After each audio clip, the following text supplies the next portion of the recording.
Hey folks, it's Gabe, Security.org, and you may know at this point that the crypto and cryptocurrency comes from cryptography, not from Tales in the Crypt. So you may be wondering, what is the relationship between cryptography and currency and cryptocurrency and things of that nature? So today I'm just gonna explain a little bit of what I know about cryptography, the history of it, and how it serves as a background to cryptocurrency. So let's go ahead and dive in. All right, beginning with a definition. I'm sorry to start this way, but let's start with a definition by Cambridge Dictionary, which states, cryptography is the practice of creating and understanding codes that keep information secret.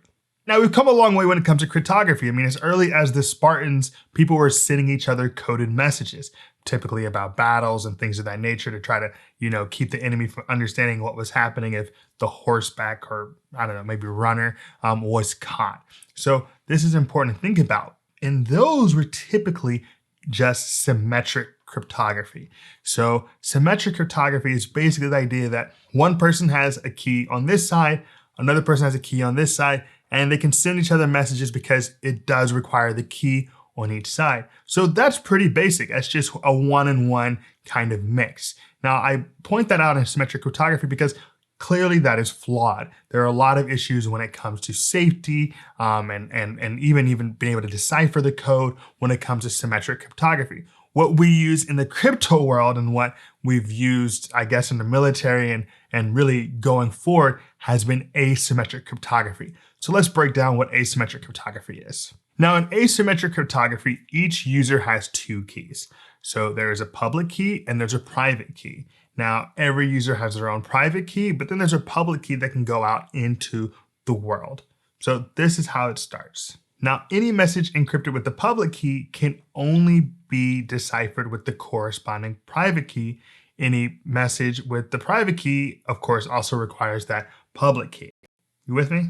Any message encrypted with the private key can only be decrypted with the public key. And any message encrypted with the public key can only be decrypted by the private key.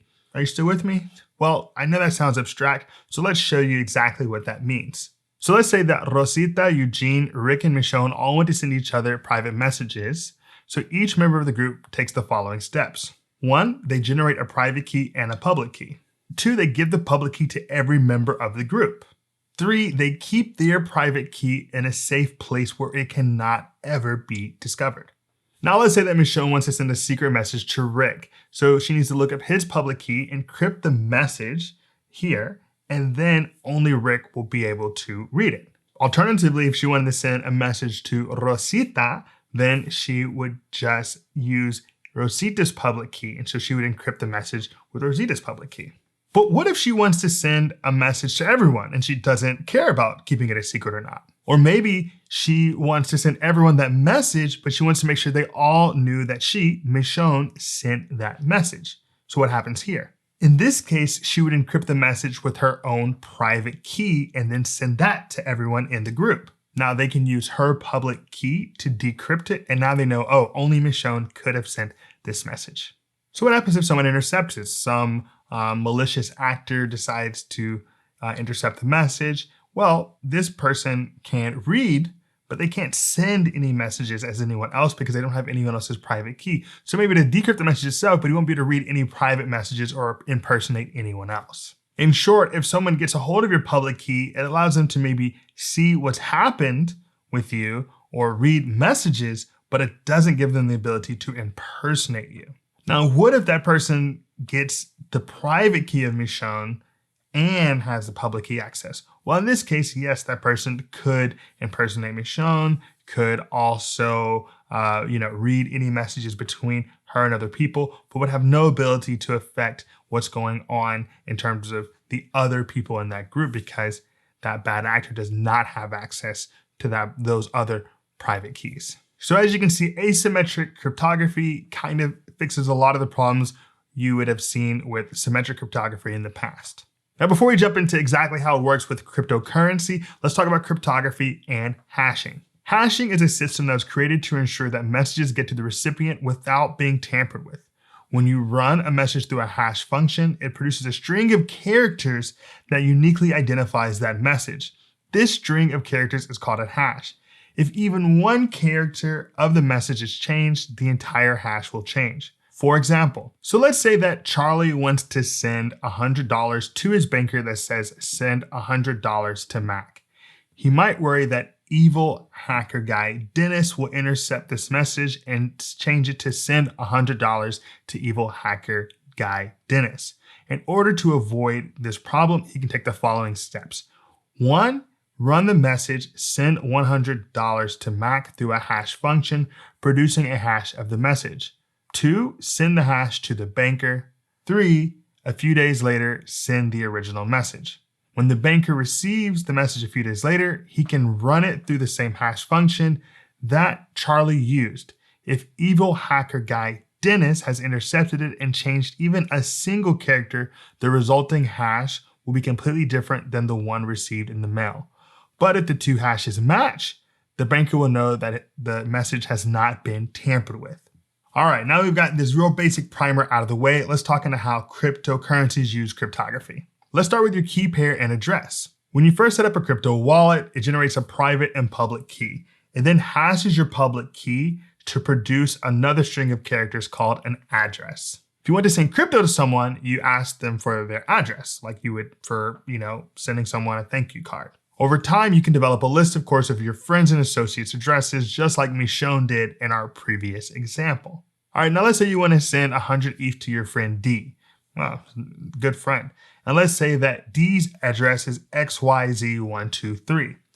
When you instruct your wallet to send this transaction, it broadcasts to the network validators a plain text message that says, in code, please send 100 ETH to XYZ123. Now, along with this plain text message, it sends 2 other pieces of information. A second copy of the message, hashed and encrypted with your private key, to a copy of your public key. When the validators receive the message, they respond by taking the following steps. They, 1, hash your public key to determine your address. 2, check your address to see if you have 100 ETH. If you don't have enough ETH, reply with an insufficient funds message. 3, use your public key to decrypt the second copy of the message, revealing the hash. 4, hash the plaintext copy of the message. 5, compare the decrypted hash with the hash they got from the plaintext message. If the 2 hashes match, mark the transaction as valid. Otherwise, they reject the transaction. 6, if the transaction is marked valid, they deduct 100 ETH from your address and add it to the balance at XYZ123, your good friend D. And that's what's going on with the cryptocurrency transaction. So essentially what your wallet is doing when you send crypto to another person is saying, hey, send X amount of crypto to Y, and then it signs the message using your private key so that they know that you're the one who's actually doing it. As we talked about in our earlier examples, if an attacker gets access to some of these things, it has nothing to do with the other people. They get your private key. Yes, they can mess with you, but you're never going to have your friends' private keys in your computers. That's just not a thing. That's just not how it functions. So let's talk about how you can stay safe with your private key. That is the building block, the fundamental level in which we're trying to be in the crypto game. Now, the first thing to consider is how to secure your seed words. Basically, everyone has, seed words.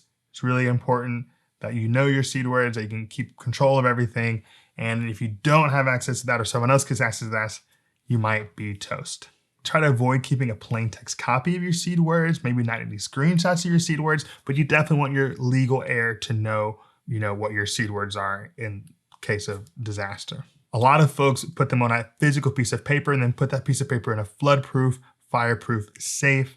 I should really think about reviewing those.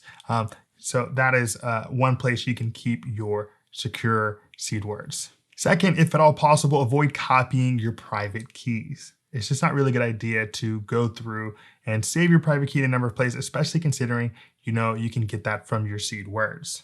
Then you're going to want to, of course, choose a strong password. Now, we've talked a lot about strong passwords here at Security.org over the years, but it's doubly important, triply important maybe when it comes to your crypto. Now, of course, at Security.org, we have a tool called How Secure is My Password, which you're welcome to use to figure out how to make a secure password.